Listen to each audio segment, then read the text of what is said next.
الحمد لله رب العالمين والصلاة والسلام على سيد المرسلين وخاتم النبيين سيدنا وحبيبنا محمد وعلى آله وصحبه أجمعين ومن تبعهم بإحسان إلى يوم الدين. با سلام و درود خدمت شما بینندگان عزیز، هر جا که هستید براتون آرزوی خوشبختی و سعادت میکنم. و اما موضوعی که امروز بحث میکنیم به خاطر اهمیت ویژه‌ای که دارد، هفته گذشته هم باز مطالبی رو در همین خصوص گفتیم. امروز در بخش دیگری از اون، در بخش کنترل خشم و چگونه میشود اون رو کنترل کرد صحبت خواهیم کرد. مهمان گرامی برنامه جناب دکتر سید مهدی موسوی هستند. سلام دارم خدمت. منم عرض سلام دارم خدمت شما و همه بینندگان. امیدوارم که این برنامه هم بتونیم برای عزیزان مطالب مفیدی رو عرض بکنیم انشاءالله. متشکرم. هفته گذشته مطالب بسیار مهمی رو جناب عالی اشاره فرمودید و مخصوصا در بحث کنترل خشم که میتونه عوامل بسیار زیادی رو داشته باشه و دوست داشتم که به این عوامل اشاره کنیم که ما همونطوری که اهل علم هم میگن هر چیزی رو که وقتی که سببش رو شناختی تعجبت برطرف میشه. اذا عرف السبب بطل العجب. ضرب المثل عربی که میگه اگه سبب انسان بدونه دیگه تعجبی نداره که چرا این گونه هستم. من که عصبانی میشم وقتی که بدونم سبب این عصبانیتم چی هست، شاید راحت تر بتونم اون رو علاج کنم یا اون رو کنترل کنم به تعبیر دیگری. و پزشکا هم همین کارو میکنن. باید ابتداً بگردن دنبال علت بیماری، علت درد رو تشخیص بدن، بعد از اون هست که دارویی رو تجویز میکنند. شما بهتر و عالمتر و آگاهتر از این مسائل هستید. خیلی ممنون. ببینید دقیقاً بسیار یعنی شیوه و طریقی رو که بیان کردید این گونه هستش که وقتی که ما علت و سبب رو پیدا بکنیم، خب در مثلا در شیوه طب داروهایی داده میشه برای کنترل اون علت. دقیقاً در سیستم روانشناختی هم همونطور که در جلسه قبل و هفته قبل مطرح کردیم، یک عامل ایجاد کننده هست. ببینید من خیلی مثال خیلی ساده میزنم. انگار در مغز ما یه دکمه وجود داره. وقتی که این دکمه بخوره، تمام سیستم فیزیولوژی و روانشناختی و هیجانی ما میشه حالت خشم، موضع خشم میگیره، حالا کم یا زیادش. اون دکمه چی هست؟ خواسته های ما به علاوه الزام. خواسته ما به علاوه الزام. اگر ما خواسته هامون رو همیشه همراه با الزام بودن اون خواسته ها داشته باشیم، سبب این می شود که ما یک تفکر نامنعطف، یک تفکر افراطی داشته باشیم. و تفکر نامنعطف و تفکر افراطی که بعضی ازش تعبیر کنیم به تعصب، اینها سبب خشونت و پرخاشگری میشه. تغییر شکلش به چه نحوی هست؟ یعنی به تعبیر شما علاجش چجوری هست؟ خواسته ها به علاوه ترجیحات، دوست داشتن ها، تمایلات. ببینید من جلسه قبل این رو مطرح کردم. به نظرم این خیلی مفید خواهد بود که اینو من باز تکرار بکنم. خشم یک هیجان منفیه. حتی خشم سالم هم ما احساس ناخوشایند داریم. مثال دیگه ای بزنم. غم هیجان منفیه. غم منفیه. هیچ کس از غم خوشحالی نداره، اصلا هیجان منفیه. بله. اما افسردگی ناسالمه. خشم سالم منفیه، هیجان منفیه، ناخوشاینده. اما خشم ناسالم به سبب ناکارآمدی، ناسازگاری و تبعات بعدش مثل احساس گناه، عذاب وجدان و غیره در فرد ایجاد میکنه. پس ما وقتی که اومدیم و کنترل کردیم خشم، نه به این معنی که تمام، نه، به معنی که من کماکان در اون احساس منفی خودم باقی میمونم، اما در حیطه کنترلم هست رفتارم، در حیطه کنترلم هست. بعضی وقتا ببینید خواسته ها، ما قابلیت اینو نداریم که خواسته هامون رو کنترل بکنیم. ما انسان ها الی بی نهایت خواسته داریم، الی بی نهایت خواسته داریم. اما اگر این خواسته ها همراه بشه با الزام، نه ترجیح، سبب میشه که تفکر غیر منعطف بشه و این تفکر غیر منعطف و این تفکر افراطی ما سبب این خواهد شد که اگر ما به اون خواسته های الزام شدمون نرسیم خشم پیدا بکنیم نسبت به 3 حیطه: خودمون، دیگران، زندگی. بله. حالا بیایم به علاج. اصلا میخوام اینا خدمتتون عرض بکنم. شاید درسته ما در تکنیک های روانشناختی تکنیک های متعددی، حالا سیستمی که من دارم در این برنامه صحبت میکنم سیستم REBT هست، Rational Emotive Behavior Therapy، یک نوع از روان درمانی شناختی هست که روی خشم خیلی کار کرده. اما نگاه بکنید سالیان سال مبانی شریعت ما موفق بوده در کنترل خشم و سازمان یافته در مورد خشم شریعت صحبت کرده به عنوان یک فرایند و به عنوان یک شناخت اصلی و براش راهکارهایی را بیان کرده: خشم سالم، خشم درست، خشم مطلوب، خشم نامطلوب. ببینید وقتی ما در کلام فقها، در کلام علما، در احادیث میریم ببینیم در قرآن کریم این گونه نیستش که مطلقاً خشم ناپسند بدونه. بعضی وقتا خشم مورد پسند هست. چه خشمی؟ خشم در احادیث در حق به حق هست، برای الله و برای رسول هست، برای قرآن و سنت. یعنی چی برای الله و رسول؟ یعنی شما یک مثال خیلی یک اصطلاح خوبی رو مطرح کردید، به من یک نگرشی داد. خشم مهندسی شده. جلسه قبل مطرح کردید. یعنی یک خشمی که بر مبنای یک نگرش پخته و یک سرآغاز، یک نقطه اوج و یک نقطه پایانی داره. خشمی که برای الله و برای رسولش هست مطلوبه. یعنی چه؟ یعنی یک نگرش، یک مفاهیمی در هدفی هم داره، یک هدفی هم به دنبالش هست. مثال آسونش رو بزنیم، حالا نخواهیم خیلی پیچیده بگیم. خشمی که برای تربیت فرزندمون هست. فرزند 6 ساله، خب یک حرف بدی رو از تو کوچه یاد گرفت، یک حرف بدی رو در مدرسه در مهد کودک یاد گرفت. طبق چارچوب خانوادگی ما این اصطلاح بده. شاید در اون محیطی که هستیم برای خیلی از خانواده‌ها طبیعی باشه، برای خیلی از خانواده مسئله پیش میاد چون مطرح میکنم، میگم بچه ما اومده خونه این حرفو زده. خب برای ما بده تو خونه. خب مادر اگر خشم نکنه، خب بچه اولا نمیفهمه این حرف یک تهدیدی هست از طرف من، بچه باید متوجه بشه. اما اگر مادر نگاه بکنید به واسطه اینکه مثلا یک کلمه رو گفت اومد بچه رو با، حالا نمیخوام توی چیزای خشمگین بگم در برنامه، مثلا اومد یک ضرب و شتم بسیار شدیدی بچه، خب بچه اصلا این یعنی چه؟ خب بچه میگه من چه کار چی شده مگه؟ علاوه بر این که بچه میگه که خب این دردی که من تحمل کردم برای چه بود؟ چرا من و احساس تنفر پیدا می‌کنه. در تنبیه‌های بدنی من اینو خدمت خانواده‌ها بگم که در تنبیه بدنی درست یک راهکار خوبی هست در بعضی وقتها، اما غالبا احساس تنفر در یک مقطع زمانی بین بچه و والدین صورت میگیره، نتیجه تا جایی که باید پرهیز بشه از تنبیه. تو پرانتز اینو گفتم.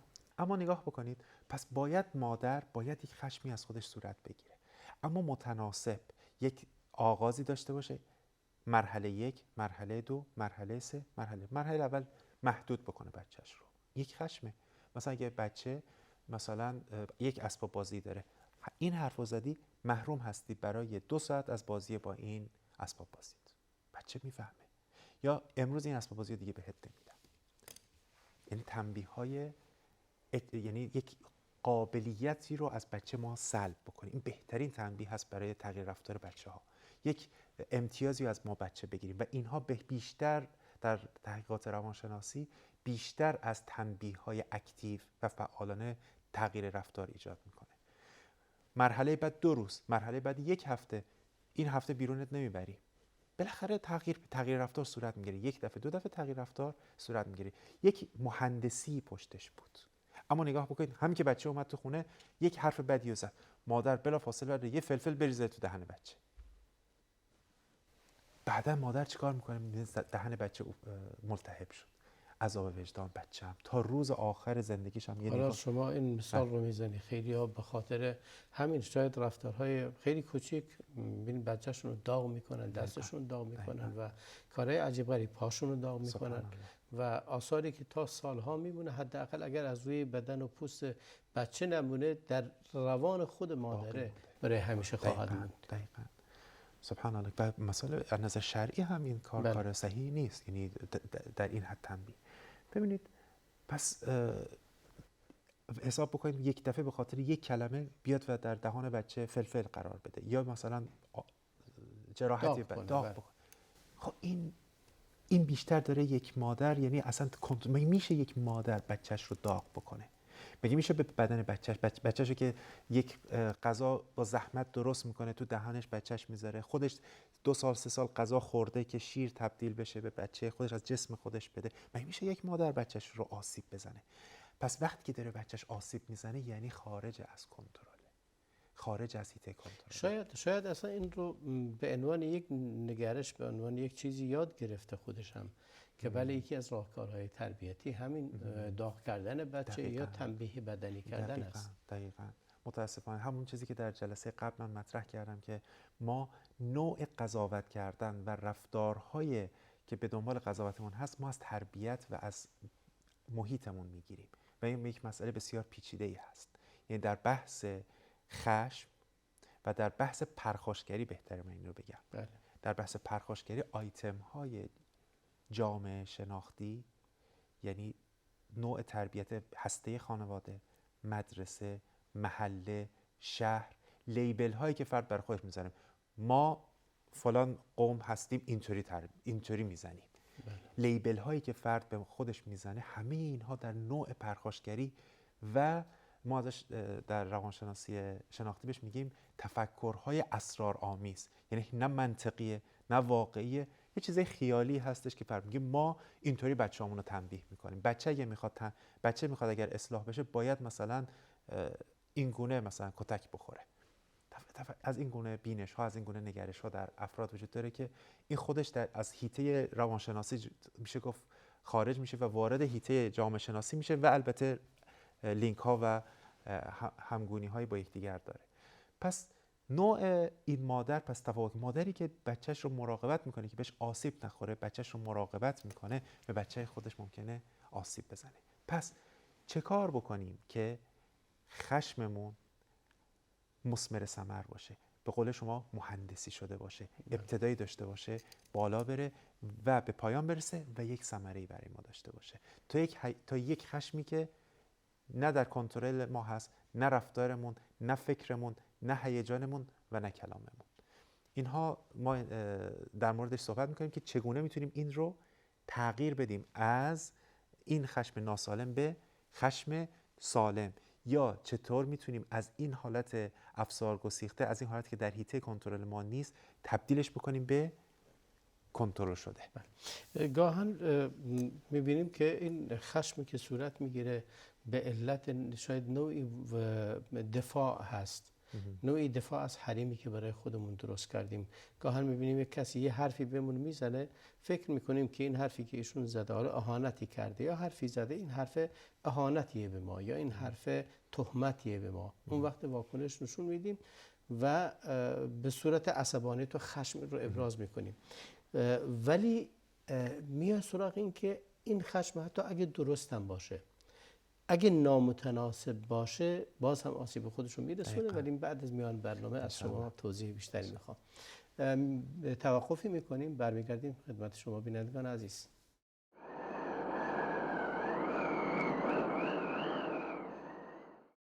با سلامی دوباره خدمت شما بینندگان عزیز. در بحث کنترل خشم صحبت کردیم در بخش اول صحبتمون.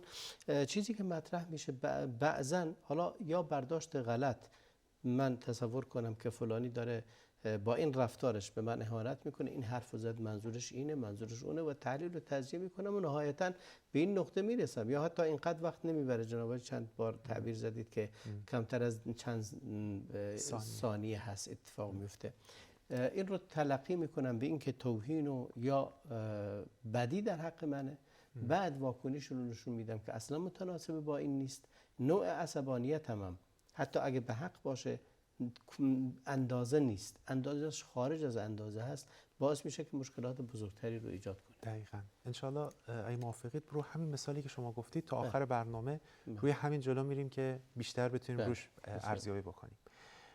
ببینید، من در روانشناسی شناختی تکنیک هایی رو بیان کردم که ما چطوری بیایم خشممون رو کنترل بکنیم و خشممون رو از ناسالم به سالم برگردونیم.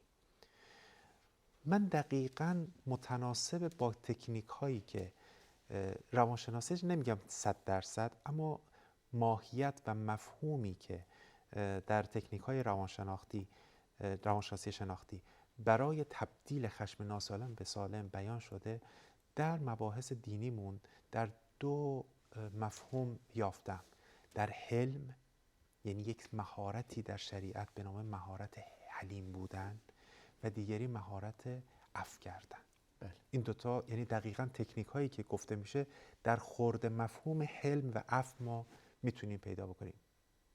یا در قرآن کریم به صراحت خداوند متعال از حلم و عفو در سوره مبارکه آل عمران بیان میکنه والکاظمین الغیظ والعافین عن الناس، از صفات محسنین یعنی افراد برگزیده، از نخبه ها یعنی کسانی که سرآمد، مثل ما که میگیم الگوهای رفتاری، تو روانشناسی میگیم الگوهای رفتاری ما، از محسنین رو میگه کسانی که خشمشون رو زمام میزنن، خشمشون رو کنترل میکنن، و دیگری میگه عافین عن الناس و میبخشن.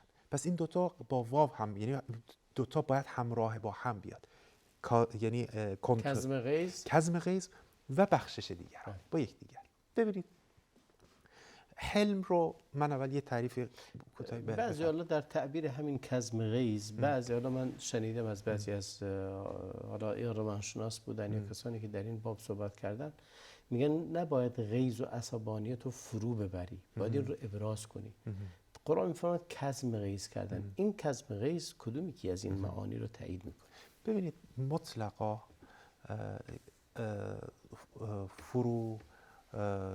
فرو خوردن خشم کار درستی نیست. چرا؟ به این علت که البته اینطوری بگم، فرو خوردن خشم غیر حل و فصل شده. چرا؟ چون دوباره برمیگره به همون خشم درونی، میره توی ضمیر ناخودآگاهمون، میره تو ناهوشیارمون و اونجا باقی خواهد ماند، همیشه همراه ما هست. اما خشمی که حل و فصل بشه و بعد فرو خورده بشه، این جزو اصلا کاری که ما داریم، یعنی چیزی که هست که روانشناسی داره بهش مطرح میکنه، روانشناسی داره این رو برای ما بیان میکنه. اما خشمی که بله، ببینید مثال میزنم، یک فردی ما یک حرف بدی میزنه، مثالی که گفتم با تا آخر برنامه مثال شما، به من یک فردی توهین کرد، به دلایلی نمیتونم حرفی بزنم، این تو سینه خودم نگه میدارم. این سبب این میشود که از بیماری به طور خاص روی C4 ژن من تاثیر میذاره، سیستم ایمنی من خراب میکنه. این حداقلش ممکنه برای ساعتی 5 دقیقه تا 1 ساعت سیستم ایمنی، اگه عفونتی بیاد ممکنه من عفونت بگیرم در همون لحظه، چون رو C4 وایت بی سی من رو مختل کرد یک لحظه.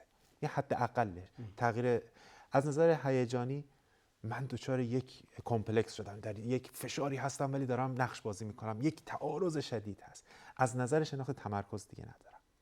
پس اگر حل و فصل نشه مضره، اما اگر حل و فصل بشه بهترین است. از این جهت عنان گرفتن یا کظم غیظ کردن به معنی این نیستش که طرف فقط خشم فرو بخوره. نه، این نیست. این یعنی چه؟ یعنی در شریعت ما یک خورده باورهایی داریم، یک خورده باورهایی رو در شریعت برای ما قرار داده شده در چارچوب ایمانی یک مؤمن، که به واسطه اون چارچوب‌ها و اون خورده باورها میتواند از اون مهارت‌ها بهره مند بشه و خشمش رو کنترل بکنه. مهم این هست. هرچند که ما باید این رو به انسان حق بدیم.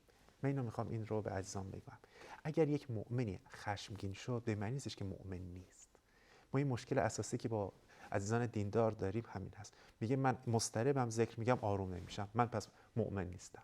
نه، این خودش اضطراب ثانوی است. این خشم ثانوی است. نه، ماها درجات ایمان داریم. یقینا ما پیغمبر نیستیم. یقینا هم ما شیطان نیستیم. ملائکه هم نیست. ملائکه هم نیستیم. ما در حد خودمون، مثلا من مهدی در حد خودم بتوانم در یک موقعیتی خودم رو متناسب با ظرفیتم، چون رفتارها هم پیچیده هست، موقعیت‌ها پیچیده است، بتونم خشم خودم رو کنترل بکنم، من ناجحم. ممکن در یک موقعیت دیگه من ناجح نباشم. و گذشته از این الان در این روزگار مخصوصا و در آینده هم بیشتر خواهد شد، ما علوم جدیدی رو یاد گرفتیم. الان میدونیم مثلا منشأ بعضی از تصرفات انسان برمیگرده به ایام طفولت و شاید خودش هم ندونه. بله. خودش هم نمیدونه چرا اینجوریه. یک شخصی از من مشورت خواسته بود، البته خب چون تو برنامه هستیم به خاطر این برنامه ها مشاوره زیاد میاد، ربطی هم به تخصصمون هم نداره، بیشتر ربط به تخصص جناب عالی شاید داره.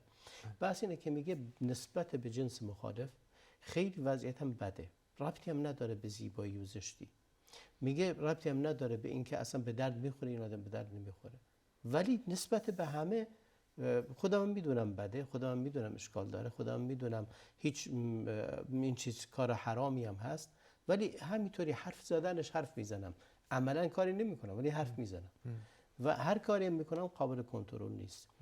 آیا ممکنه خیلی مثل خشمم مثل همین تصرفات؟ من گفتم البته زیاد آگاهی ندارم ولی گفتم شاید برمیگرده به منشأ به کودکی و طفولت تو این مسئله و باید بری پیش روانشناس. خشمم چیزی شبیه همین که ما ریشه هایی داریم که این ریشه ها رو نتونستیم هنوز کشف کنیم برای خودمون، نرفتیم دنبالش و اصلا این روزگارم هنوز جا نیفتاده همه برای بعضی از مشکلاتشون با روانشناسی مشاوره کنن. در حالی که در غرب برای اگه شکست تجاری هم خوردن میرن پیش روانشناس. دقیقاً. بله. ببینید مسئله بسیار مهمیه، یعنی رفتارهای ما نشأت گرفته از اسباب متعددی هست، ریشه های متعددی هست و همچنین موقعیتی که در اون فرد قرار میگیره، همه اینا با هم همراه شده. در نتیجه این گونه نیستش که ما یک فرد در درجه خودش و در مقطعی که خودش قرار داره و خدا هم متناسب با ظرفیت خود فرد مکلف کرده. یک فردی توانایی بیشتر، مهارت بیشتری داره، تکلیفش متفاوت است با یک فردی توانایی دیگری داره. این در مباحث دینی ما مطرح شده. پس من یک مفهومی رو از حلم و عفو بگم، بعد دوباره وارد بحثم میشم. پس در شریعت دو تکنیک رو مطرح کرده. حلم یعنی چی؟ یعنی خویشتن‌داری کردن. البته من حالا از معاجم استفاده کردم به خاطر وقت نمیگم، رفرنس ها رو بیان نمی‌کنم، فقط ماحصل بحث رو میگم. در تعاریفی که اومده به طور خیلی مختصر کنترل خویشتن در هنگام هیجان خشم است. اینو میگن حلم. بله. عفو بخشیدن، گذشت کردن از عقاب و کیفر و خطا. که اینها رو پس حلم میشه فروکش کردن خشم، کنترل خشم، هیجان خشم، عفو کردن، بخشش، گذشتن. خیلی کلمه قشنگه در فارسی، گذشتن. گذشتن یعنی بگذری، هست اما من گذشتم. پس کنترل رفتن، کنترل بگذر، این دوتا در شریعت آمده. جالب. ببینید من مطالب زیادی رو اینجا آوردم. ارزش حلم در آیاتی میفرمه فعفو و اصفحوا، این صفح با عفو چه تفاوتی با هم دیگه داره؟ اگه شما اینو توضیح بدید. بله. ببینید در صفح هم باز معنی شبیه همون معنی است که جناب عالی فرمودید. شاید عفو کردن، گذشت کردن و خلاصی چیز هست، اما صفح کلا دیگه صفحه رو پاک کردن و فراموش کردن موضوع هست. یعنی گذشت کردن همراه با فراموشی. بله. یعنی پاک کردن از فکر. خب البته این مسئله دیگه مرحله خیلی بالاتره از یعنی یک درجه بالاتر و میشه گفت حل و فصل تمام و کمال خشم و پرخاشگریه. چون همه شاید به این مرحله نرسن که بتونن کاملا هم صفحه ذهن رو پاک بکنن. به فراموشی بگذرونن. اگرچه در تکنیک‌های روانشناسی هم میگن forgive forgot، ببخش و فراموش کن، ببخش و فراموش کن. دقیقاً این دیگه مرحله بالا هست، اما بالاخره حداقلش اینه که تو ذهن ما هم باقی بمونه، اما ازش حرکت کنیم و بگذریم. یا حدیثی که در جلسه قبل شما مطرح کردید که یک فردی مراراً به پیامبر مراجعه کرد و پیامبر گفت منو توصیه کنید. پیامبر گفتن لا تغضب، غضب نکن. چرا؟ چون این غضب کردن و خشمگین شدن لینکی داره با بیشتر هیجانات منفی. نگاه بکنید. درسته اگر ما سه هیجان منفی اصلی رو مد نظر قرار بدیم، بگیم غمزدگی و ناامیدی، دوتا رو با هم بدونیم، و استرس و اضطراب و خشم، اگه این سه تا رو در کنار هم قرار بگیریم و همه این سه تا با یکدیگر مرتبطه، دیگر هیجانات منفی مثل شرم، مثل احساس ندامت، احساس گناه، احساس عذاب وجدان. و یا شرمی هیجان منفیه؟ شرمی که تو سایکولوژی آره، هست. نه اون حیایی که اون حیا هیجان، دقیقاً شرم سالم میشه حیا، شرم ناسالم کم روی خجالت میشه. خجالت. دقیقاً همه اینا سالم و ناسالم داره. یا حسادت سالم داریم، حسادت ناسالم داریم. بله درست. یا مثلا غیرت سالم داریم، غیرت ناسالم داریم. همه اینها از خشم صورت میگیره، از خرده باور خشمه. در اینجا نگاه کنید وقتی که پیامبر به این فرد بارها میگه خشمتو کنترل بکن، یعنی چه؟ یعنی تمام این هیجانات منفی به خشم برمیگرده. نگاه کنید در غیرت، در شرم، در حیا، در احساس گناه، در همه اینها از خرده باور خشم مطرح میشه. خب ما چه کار بکنیم؟ دوچار خشم شدیم، یک فردی به من یک حرف بدی زد، یک توهینی به من کرد و من از کوره در رفتم. بیایم عملیاتی صحبت بکنیم. خب من یک خواسته ای دارم. خواسته من این هستش که هیچ کس نباید به من بی احترامی بکنه، یا الزامی دارم من همیشه باید محترم شمرده بشم، یا همیشه باید حریم من حفظ بشه. این یک الزامه. الزام یعنی 100% تفکر افراطی. یک مورد رو هم خلاف اینو نمیپذیره. وقتی که یک مورد خلاف این صورت گرفت، بلافاصله دکمه‌ای که بهتون گفتم میخوره، به زنگ در میاد. بعد چه کار میکنه فرد؟ رفتارهایی رو در حیطه رفتاریش، مثل اون نگرشه بود که گفتم کارخونه‌ای هستش که حالا صحبتتون رو ختم می‌کنم. فراموش نکنید که یک میون برنامه ببینید برمیگردیم. با ما بمونید، توقفی می‌کنیم و برمیگردیم به استودیو.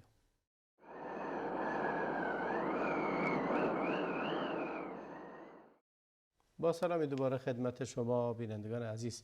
در بحث کنترل خشم صحبت می‌کنیم و مبحثی رو شروع کردید. بله. دوست دارم همین مطلب رو به اتمام برسونید.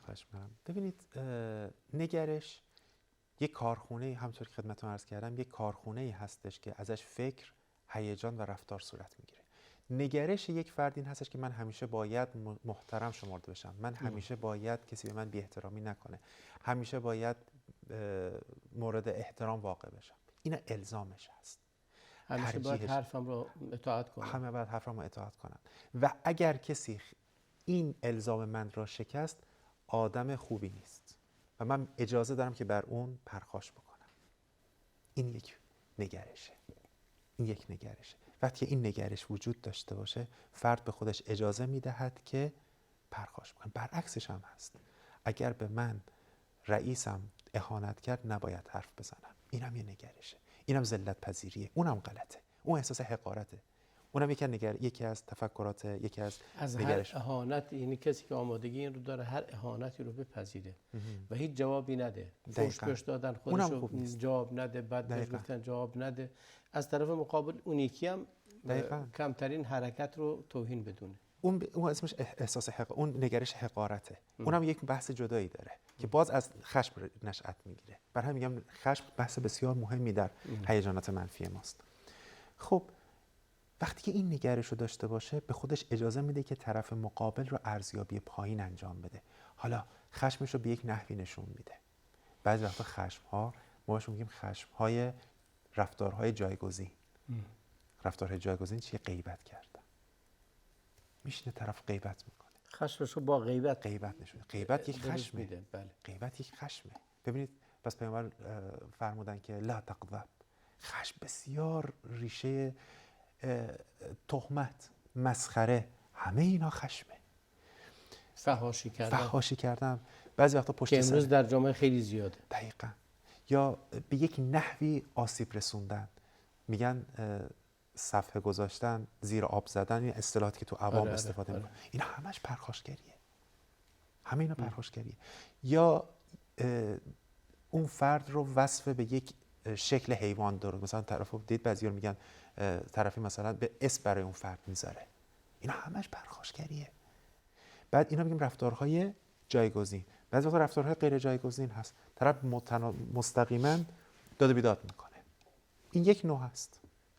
یک نوع دیگه هستش که طرف ممکن هستش که بر فرض مثال رفتارهای دیگه خودش انجام بده، بره توی خونه به دیوار مشت بکوبه، یا رفتارهای دیگه هستش که سر کسی دیگه خالی بکنه، میره خونه سر خانومش خالی میکنه، بچه‌شو کتک میزنه. رفتار دیگه داری که طرف دیگه میشینه تو خونه، یکی از رفتارهای خشم گریه کردن است، میشینه گریه میکنه. روان انسان چقدر پیچیده هست دقیقا. که این چیزها رو همه رو دقیقاً. باز کردن، این در واقع رمزها رو باز کردن خیلی کار سنگینی که روانشناسا این کار رو انجام میدن و منشأ خیلی از رفتارها رو جناب عالی فرمودید. حالا یکیشون خشم هست. بله. بعد یکی از مواردی که من خواستم اشاره بکنم که مبتلا به زیادی هم هست، خشم نسبت به زنان هست. وقتی که این نگرش برای یک مرد باشه که هر خواسته ای که از زنم دارم، از همسرم دارم، انجام بده، الزام داره، بدون اینکه ما رفتارها، چون شما مطرح کردید که رفتارها نشأت گرفتن از یک سری از عوامل و ریشه هایی هست. اگه همسر من اون الزام من رو هم انجام نداد، یا اصلا من برای چی باید یک الزامی داشته باشم تا ترجیح، و نگرش دیگری که زن به عنوان همراه من تو زندگی ارزیابی ضعیفی از اون فرد داشته باشم، از همسرم، به خودم اجازه میدم که همیشه نسبت به اون پرخاش بکنم، همیشه نسبت به اون پرخاش بکنم. اینجا هم یک مطلبی من باید عرض بکنم نسبت به برادرها. خانم ها ببینید، بحث خشم، من خدمتتون عرض کردم خشم در زمانهای متفاوت است، اسبابش متفاوته. بعضی وقتا خشم، ببینید خود ما همینجوری هستیم، بعضی وقتا اول صبح کسی بهمون زیاد بهمون حرف بزنه ممکنه زودتر خشمگین بشیم تا مثلا سر ظهر، چون خشم یک عامل پیچیده‌ای بین فیزیولوژیک، هیجان و افکار ما هست، میزان اینکه ما چقدر تحریک پذیر باشیم. خانم ها در مواقعی از ماه‌ها به خاطر تغییرات هورمونی که درشون ایجاد میشه به سرعت پرخاش ممکنه بکنن. یک مرد قوام خانومش هست. در قرآن میگه الرجال قوامون علی النساء. یک رجل و یک کسی که قوام دهنده زندگی است باید این رو بدونه که در مقاطعی، مثل من که اول صبح شاید مثال میزنم، اول صبح شاید که نباید کسی با هم حرف بزنه، در مقاطعی از زمان‌های که در ماه هست خانم‌ها تغییرات استروژن پروژسترون دارن، در نتیجه اینها در این مقطع‌ها ممکنه زودتر برانگیخته بشن. در نتیجه ما خیلی وقتا خیلی خواسته ها و خیلی از نوع تعاملمون رو با خانم‌ها میتونیم تعدیل بکنیم. خیلی از اختلافاتی که بین خانم‌ها صورت میگیره خود خانواده‌ها بررسی بکنن، ببینن چه وقتایی بیشتر با هم دچار خشم میشن. مثلا هیچ وقت شده در تعطیلات وقتی که هر دو در راحتی هستن با هم دعوا بکنن؟ نه، وقتایی که یک سری عوامل زمینه‌ای صورت گرفته، روی اینها باید توجه بشه، روی اینها باید بررسی بشه. یعنی دو نفر در یک خانواده باید نسبت به یکدیگر آگاهی‌های زیادی داشته باشن. همسر من آقا چه زمانهایی در روز تحریک پذیریش بیشتره، خانم من چه زمانهایی در هفته در روز تحریک پذیریش بیشتره. ما باید، میدونید، به همون مهندسی که شما اصطلاحی که به کار بردید، ما باید نسبت به رفتارها و تعاملاتمون با یکدیگر، مخصوصا در بطن و هسته خانواده که ما بالاخره مکان و منزلمون هست، جایی که نزول میکنیم، جایی که هستش که ما زندگی و خانمون هست، باید نسبت به اونجا تعامل داشته باشیم، بدونیم که طرف مقابل من همون گونه که خودمون میدونیم که ما مثلا اگر که مثلا میگم ماست زیاد بخورم خوابم زیاد میبره، ما میدونیم، برای ما مثلا ماست نمیخوایم و بدونیم که آیا این حرف من در این مقطع زمانی مناسب است به خانمم بگم یا نه، آیا همسرم در این مقطع زمانی مناسب است من این حرف رو بزنم یا نه. ما باید بدونیم این رو. و مطلب دیگه، ما باید در روابط بین فردیمون الزام هامون رو به ترجیح تبدیل بدیم. بسیاری از اختلافات و خشمایی که بین زن و شوهر ایجاد میشه برگرفته شده از الزامات. یعنی ما اگه بخوایم ساده تر این رو بگیم، اینکه الزام رو به ترجیح تبدیل کنیم. یعنی این که مثال عرض میکنم، اگه یک خواسته ما میگیم این خواسته ما 100% باید اینجوری بشه، این میشه الزام. دقیقاً. اگه بگیم این خواسته ما تبدیل بشه به 70%، این میشه ترجیح ما. ببینید این به معنی نیست که فرد از خودش بگذره. نباید از خودش بگذره.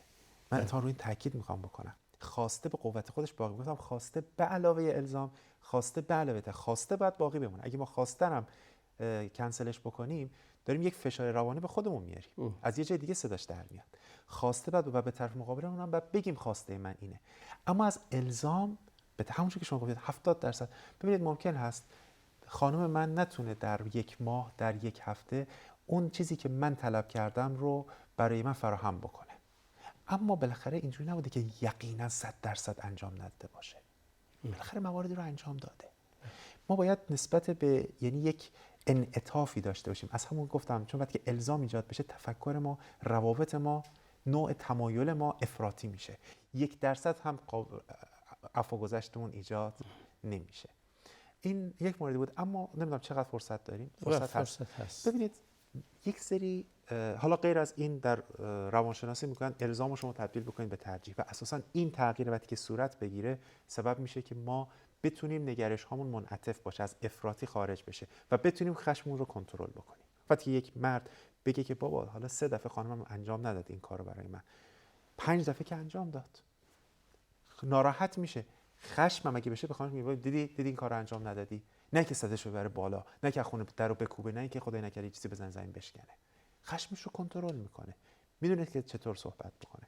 اما یک سری رفتارهایی هستش که در شریعت هم در کنار اینها قرار داده. خیلی اینها ازش در روانشناسی شناختی، مثلا در عقلانی هیجانی ازش تعبیر میشه باورهای کمکی، باورهای دینی ازش تعبیر میشه باورهای کمکی که چی؟ هیچ کس معصوم نیست. نه خانوم من معصومه، نه مگه من بچه بودم 100 دفعه پدر مادر رو اذیت نکردم؟ مگه طبیعیه دیگه. اگر ما همین مثال ها رو برگردونیم به خودمون، بعضی وقتا خشمایی که از خودمون داریم شاید خیلی قوی تر از خشمی که از دیگران داریم و خیلی از انسان ها رو میبینی که خودزنی میکنن حتی از بچگی. آیا این منشأ خشمه؟ بله. میدونید چرا؟ یک بایدی داره، میگه من باید به تمام اهدافم میرسیدم. مثلا اسم فرد رو میذاریم علی. اگر کامیاب هست به این شرایط و این خواسته هاش الزام یافته است. الزام. وقتی بگه الزام یعنی 100%. حالا که 100% بهش نرسیده یعنی یک کمالگرایی، حالا کمالگرایی هم اصطلاح خوبی نیست، یک تمام خواهی درش ایجاد شده. خب یک تمامیت خواهی درش ایجاد شده. چون 90% بهش رسیده، اصلا شاید 30% بهش رسیده، خودش رو مستحق مجازات میدونه. خشم به خود از آسیب به خود، از مازوخیسم شروع میشه تا خودکشی. پس خودکشی یعنی خشم به خود. ببینید پس خشم درجات، مثالی میزنم الان اوتانازیه بهش میگن، همین خودش یعنی ترحم آمیز، حالا اصطلاح فارسیش میگن قتل ترحم آمیز، یعنی که فردی بیماره دردشو نمیتونه تحمل کنه، قتل رحمت، میگه خدا منو بکشید.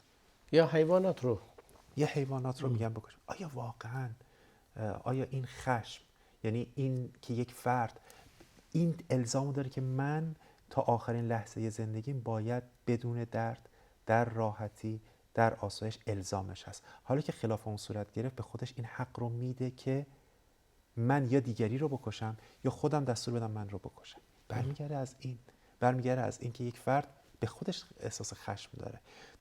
تا خودکشی هایی که یا اقدام حالا نگم خودکشی، اقدام به خودکشی کردن، چون اقدام به خودکشی متفاوت هست. اقدام به خودکشی یعنی خشم به خود. دیگر کشی، آسیب دیگران میشه خشم به دیگران. اما توی خورده باورهایی که در شریعت اومده انسان رو جایز الخطا میدونه. انسان جایز الخطا.